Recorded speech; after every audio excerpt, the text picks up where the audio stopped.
So behavioral intervention does have several steps, but it normally would start off with a comprehensive behavior assessment to identify the skills or the areas that would be targeted throughout the program. So we'll have the kid come into our center, we get to do a little bit of play, we get to find out what they like, what their strengths are, kind of what some of the things are that they need to work on. We might go observe them in school if they're in school. We might go observe them at the child care center if they're at the child care center. And then after that, that's when we put the program together and we start the actual therapy. I am a behavior support specialist, so usually when the clients come into our service, I would be the one to do an initial consultation, and then I would go ahead to do assessments with the clients before they progress to start therapy. You may see challenging behaviors like tantrums, like crying, and aggression and self-interest behaviors.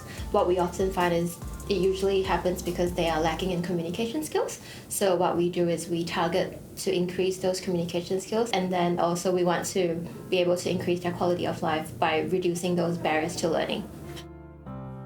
All the kids have different goals. So of course, our core focus is to build on to those strengths. So we would typically target functional communication skills, receptive language, or focus on certain areas like toilet training or social skills. There's skills like sharing and taking turns in conversation. That's at least one of the barriers to be able to participate in an environment. So they don't know how to express their needs. So what we would do is focus on what they can do and what they can't do and try to bridge the gap. The bulk of the intervention that we're doing is in the homes, in the schools, out in public settings, because that's where people live their lives. It doesn't work very well if you're just teaching things in an isolated room and then they don't do that skill anywhere else. They have to be able to do that with their family, they have to be able to do it with their friends, with their teachers. Ultimately, what we want is for somebody to be able to learn from the world around them. So before we decide what kind of communication modality we're going to use, we have to identify the prerequisite skills that the child has. So for example, if they do have emerging fine motor skills, we would rather use something very easy like the picture exchange, because all you need to do with that is pull out an icon from a book and then exchange it, versus an iPad where it would require you scanning skills and also pointing because you need to tap onto an iPad.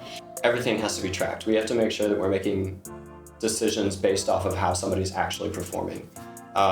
So we've got our own platform that tracks somebody's performance, and if we can see that they are improving, then we'll continue down that track. If we can see that maybe they're responding as variable or they're not really going the direction we want them to go, we can identify that quite quickly because we are actually tracking it. So that's something that's kind of unique to the Lizard Center. It's important to work with the entire support team of the child. So we collaborate with speech pathologists, we collaborate with occupational therapists and the teachers and the principals and all those sorts of things. If you're not collaborating, you're not going to get those intervention effects kind of generalizing over to those areas. And that's the most important part of what we do. The goal for having all of these is to increase the person's independence, and so that our client would be able to interact and participate fully in his or her social environment.